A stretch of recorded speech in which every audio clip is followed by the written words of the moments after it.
മാന്യ പ്രേക്ഷകർക്ക് നമസ്കാരം. ഇന്നത്തെ നമ്മുടെ അതിഥി ഷിഫ അൽ ജസീറ ഗ്രൂപ്പിൻ്റെ ചെയർമാനും മാനേജിംഗ് ഡയറക്ടറുമായ KT റബിയുള്ളയാണ്.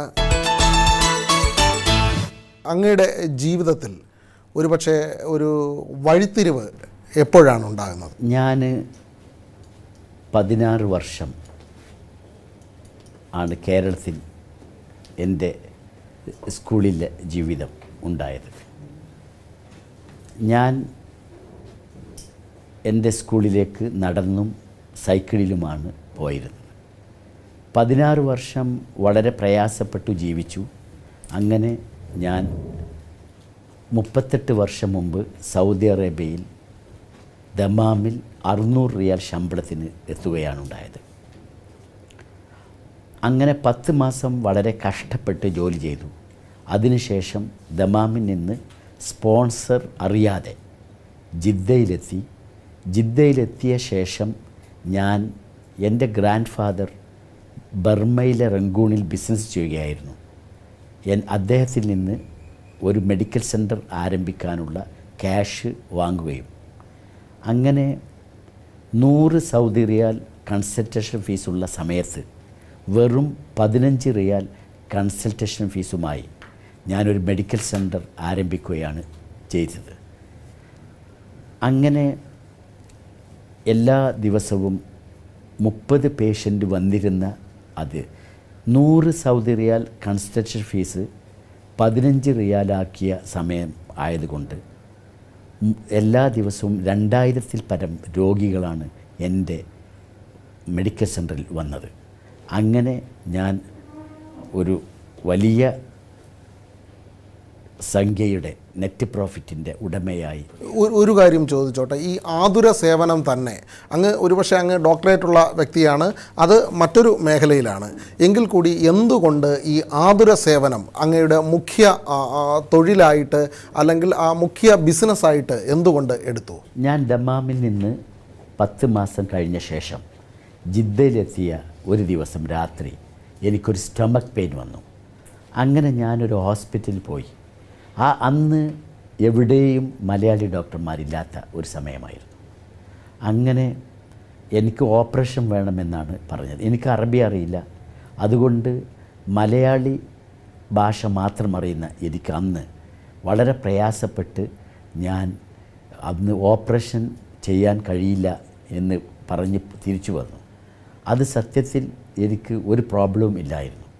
അന്ന് രാത്രി ഞാൻ ചിന്തിച്ചു, എന്തുകൊണ്ട് എനിക്കൊരു മെഡിക്കൽ സെൻറ്റർ ഇവിടെ ഇട്ട് മലയാളി ഡോക്ടർമാരെയും അതുപോലെ മറ്റ് ബംഗ്ലാദേശ്, പാകിസ്ഥാൻ എന്നീ രാജ്യത്തിൽ നിന്ന് ഡോക്ടർമാരെ കൊണ്ടുവന്ന് എന്തുകൊണ്ടൊരു മെഡിക്കൽ സെൻറ്റർ ഇവിടെ നമുക്ക് പുതുതായി നിർമ്മിച്ചുകൂടാ എന്ന് ചിന്തിച്ചു. അങ്ങനെയാണ് ഞാൻ എൻ്റെ ഗ്രാൻഡ് ഫാദറെ വിളിച്ച് ഞാൻ ഈ ക്യാഷ് വാങ്ങി ഞാൻ മെഡിക്കൽ സെൻറ്റർ ആരംഭിക്കുന്നത്. ശരിക്കും നമ്മുടെ മെഡിക്കൽ സെൻറ്ററിൻ്റെ ഒരു മുഖമുദ്ര എന്ന് പറയുന്നത് മലയാളം സംസാരിക്കുന്ന ഡോക്ടർമാർ തന്നെയാണോ? അതെ, തീർച്ചയായും.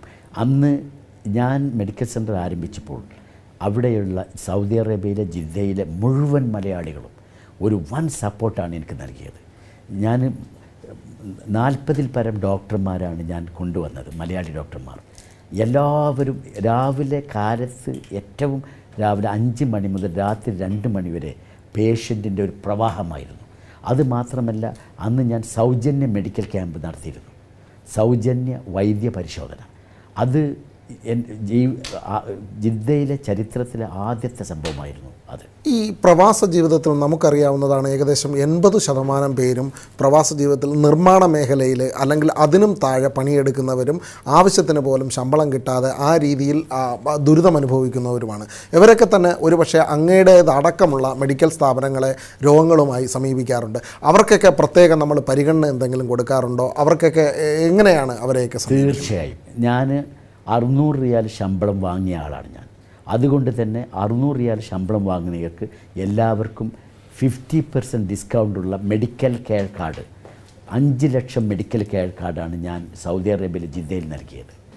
അത് India, Pakistan, Bangladesh, Egypt, Tunisia, Lebanon, Sudan, അതുപോലെ എല്ലാ രാജ്യത്തുള്ള ജനങ്ങൾക്കും നൽകി. അതുകൊണ്ട് തന്നെ അത് എല്ലാ ജനങ്ങൾക്കും വലിയൊരു സംഭവമായി. എൻ്റെ മെഡിക്കൽ സെൻ്ററിൽ വരുന്നവർ അൽഹംദുലില്ലാ ദൈവത്തിന് നന്ദി പറഞ്ഞാണ് പോയിരുന്നത്. ഒരുപക്ഷെ ഇപ്പം അല്പം മുമ്പ് അങ്ങ് പത്രസമ്മേളനത്തിൽ പറഞ്ഞ ഒരു പ്രധാന കാര്യം, അല്ലെങ്കിൽ പത്രസമ്മേളനത്തിലൂടെ പ്രഖ്യാപിച്ച വലിയൊരു കാര്യം എന്താണ്? ഇതിന് പിന്നിലുള്ള വലിയൊരു ചേതോവികാരം. ഞാൻ ഇവിടെ യാത്രാക്ലേശം അനുഭവിക്കുന്ന ധാരാളം വിദ്യാർത്ഥികളുണ്ട്. ബസ്, നമ്മുടെ കുട്ടികൾ, എൻ്റെ മക്കൾ BMW-യിലും മെർസിഡീസിലും യാത്ര ചെയ്യുമ്പോൾ ഇവിടുത്തെ മക്കൾ ബസ്സിൽ മുഴുവൻ ആളുകളെയും കയറ്റിയ ശേഷം വളരെ പ്രയാസപ്പെട്ടാണ് നമ്മുടെ സ്വകാര്യ ബസ്സുകളിൽ യാത്ര ചെയ്യുന്നത്. അങ്ങനെയുള്ള കുട്ടികൾക്ക് ധാരാളം അപകടങ്ങൾ വരുന്നു. ഇങ്ങനെയുള്ള കുട്ടികൾക്ക് നമ്മൾ സ്വന്തമായി ഒരു ബസ് നൽകുക, അത് 38,50,000 രൂപ, ചെറിയൊരു സംഖ്യയാണ് എനിക്ക്. അത് തീർച്ചയായും ഞാൻ ചെയ്യുമ്പോൾ അത് വലിയ ഒരു കാര്യമാണ്. അത് മാത്രമല്ല, എൻ്റെ വാക്ക് കേട്ട് 8 പേര് ഇതിന് മുന്നോട്ട് വന്നു. ഇനിയും ധാരാളം പേർ ഇതിന് മുന്നോട്ട് വരും എന്നെനിക്ക് തീർച്ചയായും. കാരണം ഈ ലോകത്തുള്ള എല്ലാ മലയാളികളോടും അതുപോലെ ഞാൻ ഈ പത്രസമ്മേളനത്തിലൂടെ പറഞ്ഞതുകൊണ്ട് തീർച്ചയായും ഇതിന് എല്ലാവരും സഹായിക്കുമെന്ന് എനിക്ക് തീർച്ചയായും ഉറപ്പുണ്ട്. ഈ ഐഡിയയ്ക്ക് പിന്നിൽ എന്തായിരുന്നു? അതിനുമപ്പുറം അങ്ങ് സഹായിക്കുന്നതിനപ്പുറം കൂടെയുള്ള ബിസിനസ്സുകാരിൽ അല്ലെങ്കിൽ സുഹൃത്തുക്കളായ ബിസിനസ്സുകാരിൽ ഏകദേശം എൻ്റെ ഓർമ്മ ശരിയാണെങ്കിൽ 10ഓളം പേരെ കൂടെ പങ്കാളിയാക്കാൻ കൂടെ ശ്രമിച്ചിരിക്കുന്നു. അത് വലിയൊരു കാര്യമാണ്. എന്താണ് അവരെ കൂടെ ഈ ഒരു നെറ്റ്വർക്കിലേക്ക് കൊണ്ടുവന്ന് എന്താണ് അതിന് പിന്നിൽ? കാരണം ഞാനൊരു 3 ബസ് കൊടുത്തതുകൊണ്ട് ഒന്നുമാവില്ല. കാരണം അത് എനിക്ക് 45 ബസ്സാണ് ഞാൻ നൽകാൻ തീരുമാനിച്ചിട്ടുള്ളത്. അതിന് എൻ്റെ അവരെല്ലാവരും സഹായിക്കുകയാണെങ്കിൽ 100% 45 ബസ് കൊടുക്കുകയാണെങ്കിൽ ഒരുപാട് കുട്ടികൾക്ക് അതിൻ്റെ പ്രയോജനം ലഭിക്കും. അതുകൊണ്ടാണ് ഞാൻ നേരിട്ട് കുഞ്ഞാലിക്കുട്ടി സാഹിബ് ഈ വിവരം പറഞ്ഞ സമയത്ത് ഞാൻ നേരിട്ട് എല്ലാവർക്കും വിളിച്ച് റിക്വസ്റ്റ് ചെയ്തു. ഞാൻ വളരെ പെയിൻ എടുത്തിട്ടാണ് എല്ലാവരോടും പറഞ്ഞത്. വളരെ പ്രയാസപ്പെട്ട് ഈ വിഷയം അവതരിപ്പിച്ചു. അവരെല്ലാവരും എനിക്ക് വലിയ സപ്പോർട്ടാണ് നൽകിയത്. ഇല്ല, ഞാൻ എവിടെയോ വായിച്ചതാണ് താങ്കളുടെ ഗ്രാമത്തിൽ ഒരു ഗ്രാമത്തെ തന്നെ അങ്ങ് ദത്തെടുത്തിട്ടുണ്ടെന്ന് എവിടെയോ വായിച്ചിട്ടുണ്ട്. എന്തായിരുന്നു അതിന് പിന്നിൽ? അല്ലെങ്കിൽ അപ്പോൾ ആ ഗ്രാമത്തിൻ്റെ ഇപ്പോഴുള്ള അവസ്ഥ എന്താണ്? 8 വർഷം മുമ്പ് എൻ്റെ ഗ്രാമത്തിൽ ഒരു കുടുംബം പട്ടിണി കാരണം ആത്മഹത്യ ചെയ്തു. ഈ വിഷയം ഞാൻ അറിഞ്ഞപ്പോൾ ഞാൻ കോടിക്കണക്കിന് രൂപ നെറ്റ് പ്രോഫിറ്റുള്ള ഞാൻ എന്തുകൊണ്ട് ഈ ഒരു ഗ്രാമം എനിക്ക് ദത്തെടുത്തുകൂടാ?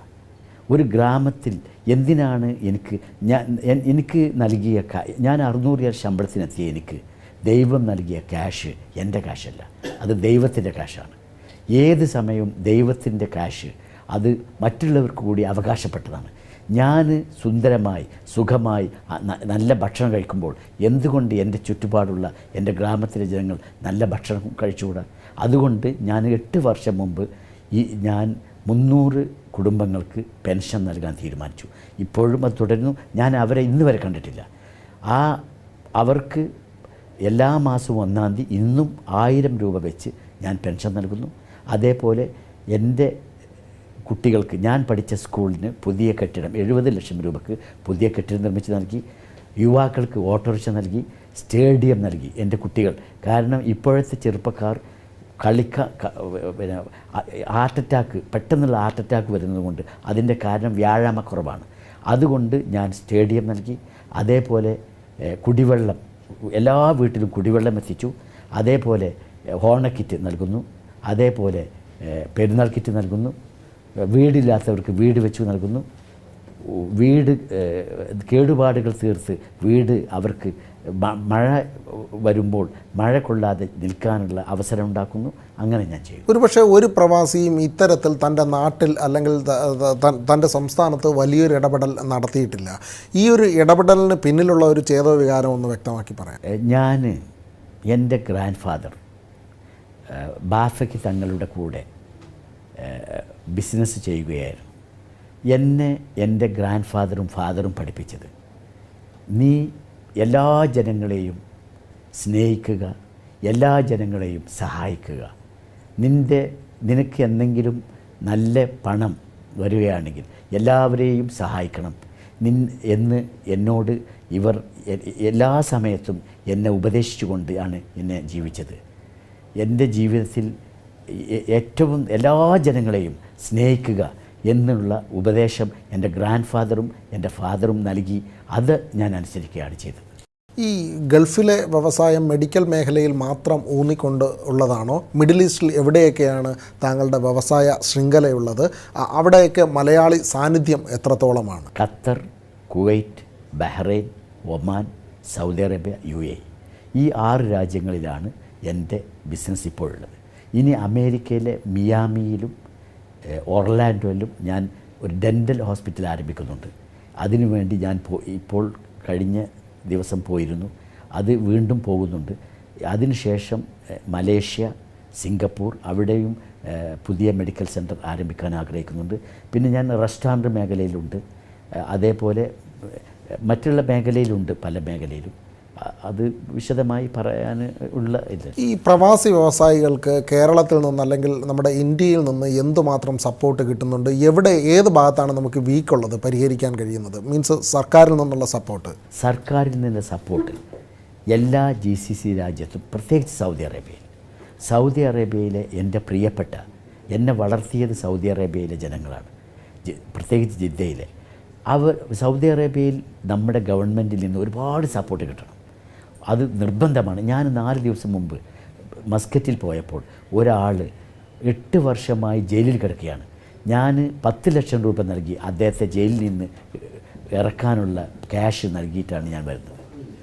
കാരണം ഒരുപാട് ആളുകൾ, നിരപരാധികൾ സൗദി അറേബ്യയിൽ ജയിലിൽ കിടക്കുന്നുണ്ട്. അവരെ ജയിലിൽ നിന്ന് വിട്ട് നൽകാൻ നമ്മുടെ ഗവൺമെൻറ് മുന്നോട്ട് വരണം. അത് നമ്മുടെ പ്രിയപ്പെട്ട കേന്ദ്ര ഗവൺമെൻറ്റിനോടും അതേപോലെ കേരള സംസ്ഥാന ഗവൺമെൻറ്റിനോടും ഞാൻ അപേക്ഷിക്കുകയാണ്. ഈ കേരളത്തിൽ നിന്ന് ഞാൻ ചോദിച്ചത്, രാജ്യത്ത് സർക്കാർ മാറി വന്നു കഴിഞ്ഞു, സംസ്ഥാനത്തും വേറൊരു സർക്കാരാണ്. ഈ സർക്കാരുകളിൽ നിന്ന് പ്രവാസി വ്യവസായികൾക്ക് എന്തൊക്കെ പരിഗണന കിട്ടുന്നു? വേണ്ടത്ര സപ്പോർട്ട് കിട്ടുന്നുണ്ടോ? തീർച്ചയായും ഇപ്പോൾ ലഭിക്കുന്നുണ്ട്. മുമ്പ് ഇല്ലായിരുന്നു. പക്ഷേ ഇപ്പോൾ UDF-ൽ നിന്നായാലും LDF-ൽ നിന്നായാലും 100% കേന്ദ്രത്തിൽ നിന്ന് 100% സപ്പോർട്ട് ലഭിക്കും. ഈ നമ്മളിപ്പോൾ ഇടയ്ക്കിടയ്ക്ക് NRI മീറ്റുകളൊക്കെ സംഘടിപ്പിക്കാറുണ്ട്. ഒരുപക്ഷെ NRIസിനെ ഇങ്ങോട്ടടക്കം കൊണ്ടുവരുന്നതിനാണ്. ഇതൊക്കെ നമുക്ക് ഫലപ്രദമായി നമ്മളെ മലയാളികൾ അടക്കമുള്ള നിക്ഷേപകരെ ഇങ്ങോട്ട് കൊണ്ടുവരാൻ സഹായകരമാണ്. തീർച്ചയായും. പക്ഷേ അല്പം കൂടി ശ്രദ്ധിക്കണം. ബാങ്കോക്ക്, ശ്രീലങ്ക ഇങ്ങനെയുള്ള സ്ഥലങ്ങളിൽ നമ്മൾ ഇൻവെസ്റ്റേഴ്സ് ചെന്ന് കഴിഞ്ഞാൽ വലിയ വെൽക്കമാണ് ചെയ്യുന്നത്. ആ വെൽക്കം ഇവിടെ കിട്ടുന്നില്ല. അത് തീർച്ചയായും നമ്മുടെ കേന്ദ്ര ഗവൺമെൻറ്റും കേരള ഗവൺമെൻറ്റും ബിസിനസ് ചെയ്യാൻ വരുന്ന ആളുകളെ 100% പെർഫെക്റ്റായി എല്ലാ കാര്യങ്ങളും വളരെ ഫാസ്റ്റായി ചെയ്തു കൊടുത്ത് നമുക്ക് എല്ലാവിധ സഹായം ചെയ്യണം. ശരിക്കും നമ്മുടെ ബ്യൂറോക്രാറ്റ് തലത്തിലുള്ള വീഴ്ചയോ അങ്ങനെ എന്തെങ്കിലും ആവാൻ? തീർച്ചയായും ഈ ഫയലുകൾ നീങ്ങാത്തത്. ഒരുപക്ഷെ തമിഴ്നാടൊക്കെ കുറച്ച് ഫാസ്റ്റാണ്. തമിഴ്നാട് വളരെ ഫാസ്റ്റാണ്. അതായത് നമ്മൾക്ക് ശ്രീലങ്കയിൽ ഞാൻ പോയിരുന്നു. അവിടെ 200 ഏക്കർ ഭൂമി എനിക്ക് ഫ്രീ ആയി തരാം ഒരു ബിസിനസ്സിന്, ഫ്രീ ആയി. അവിടുത്തെ ടൂറിസം മന്ത്രി എനിക്ക് വലിയ പ്രചോദനമാണ് നൽകിയത്. ആ ഒരു പ്രചോദനം എന്തെങ്കിലും ബിസിനസ് ശൃംഖല ആരംഭിക്കാൻ പോകുന്നുണ്ട്. അത് ഞാൻ അതിൻ്റെ സ്റ്റഡി ചെയ്തുകൊണ്ടിരിക്കുകയാണ്. അതുപോലത്തെ ഒരു സഹായം ഇവിടെ ലഭിക്കുന്നില്ല. കാരണം അത് തീർച്ചയായും കേരള ഗവൺമെൻറ്റും കേന്ദ്ര ഗവൺമെൻറ്റും ഞങ്ങളെപ്പോലുള്ള വ്യവസായികളെ വെൽക്കം ചെയ്യാനുള്ള കാര്യങ്ങൾ കൂടുതൽ ചെയ്യണമെന്ന് ഞാൻ അപേക്ഷിക്കുന്നു. ഇപ്പോൾ ചാരിറ്റി എന്ന നിലയിൽ അങ്ങ് ഇപ്പം സംസ്ഥാന മന്ത്രിയുമായി തന്നെ ടൈപ്പായി വലിയൊരു പദ്ധതിക്കാണ് തുടക്കം കുറിച്ചിരിക്കുന്നത്. ഇനി മറ്റെന്തെങ്കിലും ആലോചനയിലുണ്ടോ ഇങ്ങനെ പാവങ്ങളെ സഹായിക്കുന്നതുമായി? ഞാൻ 20,000 കുട്ടികൾക്ക് മെയ് 2015 ഇൻഷുറൻസ് ആലുവ മണ്ഡലത്തിലെ 20,000 കുട്ടികൾക്ക് ഇൻഷുറൻസ് നൽകുന്നുണ്ട്.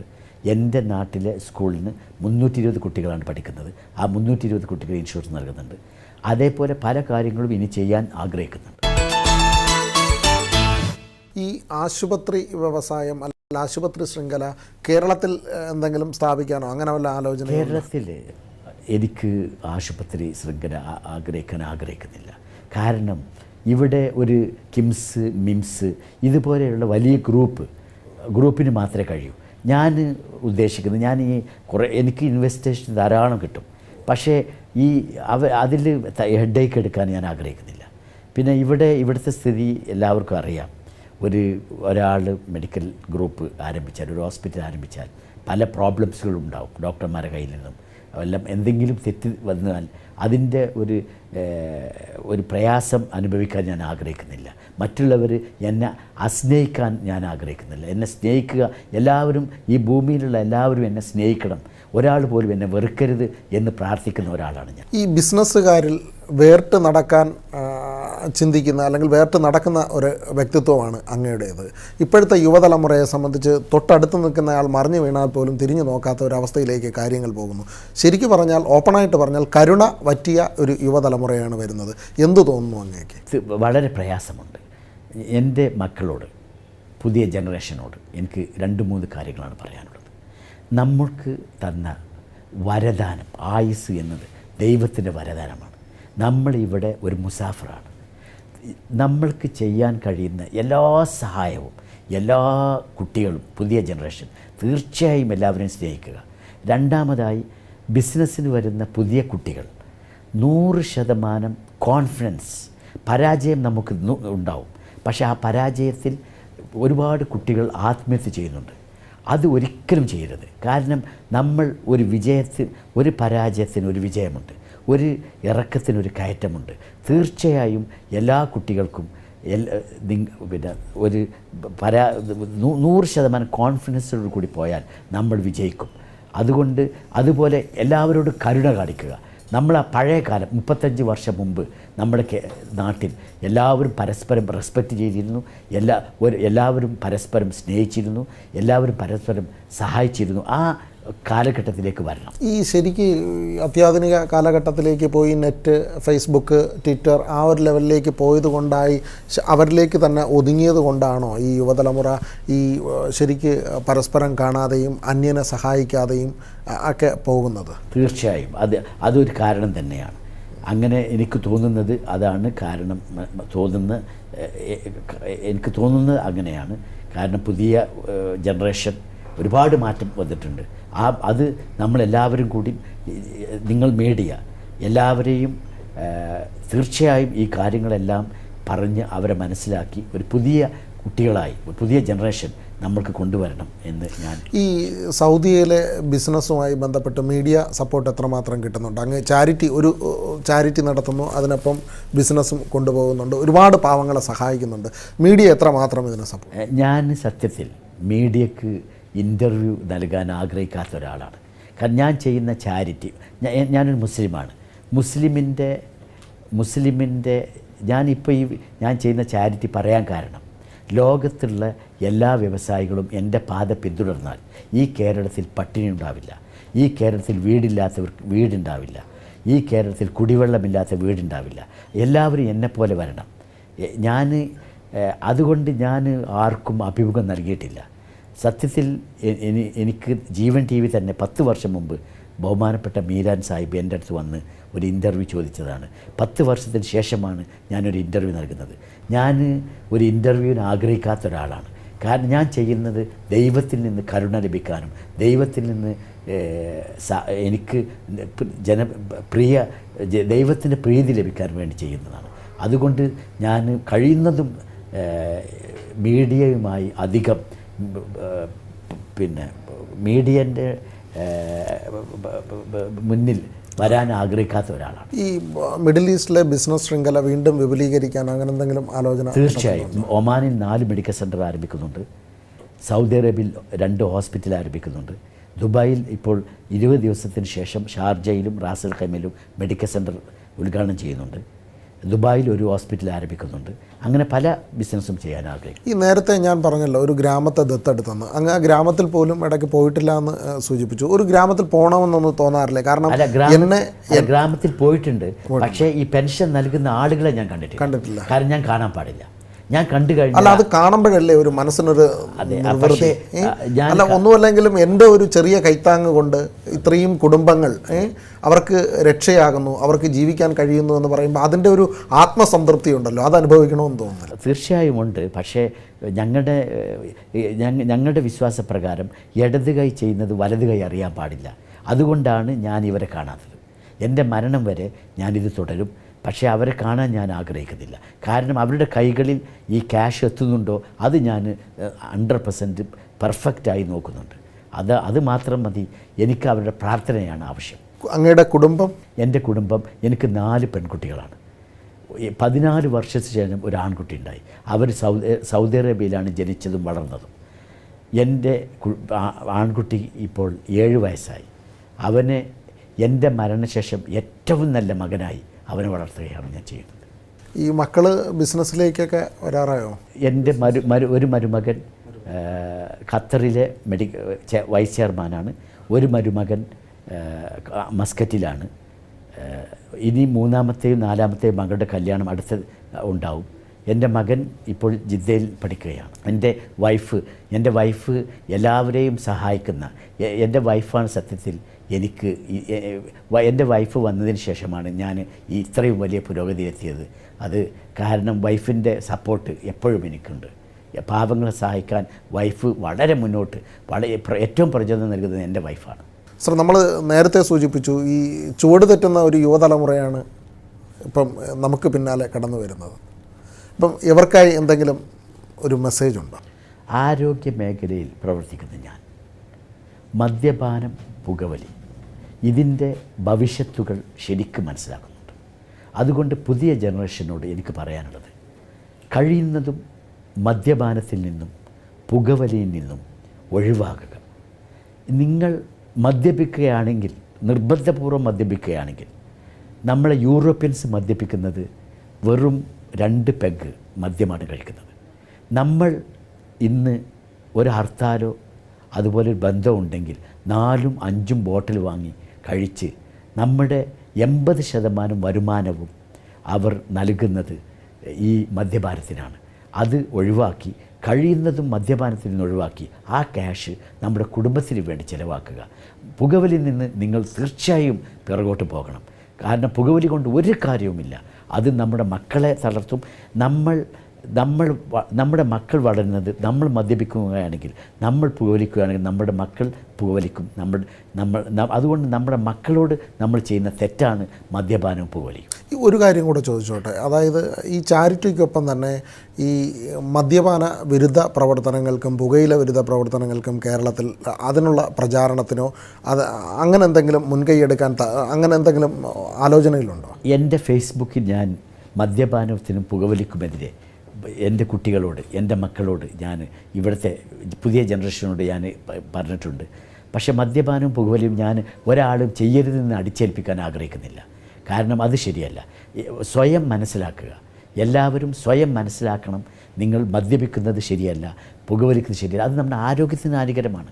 നമ്മൾ എന്തിനാണ് വടി കൊടുത്ത് അടി വാങ്ങുന്നത്? അതുകൊണ്ട് ദയവായി എൻ്റെ കുട്ടികൾ, എൻ്റെ പുതിയ ജനറേഷൻ ഈ മദ്യപാനത്തിൽ നിന്ന് കുറയ്ക്കുക. മദ്യപാനം നിർബന്ധമായി വേണം എന്ന് ആഗ്രഹിക്കുന്നു, അതിൻ്റെ അളവ് കുറയ്ക്കുക പ്ലീസ്. അതാണ് എനിക്ക് പറയാനുള്ളത്.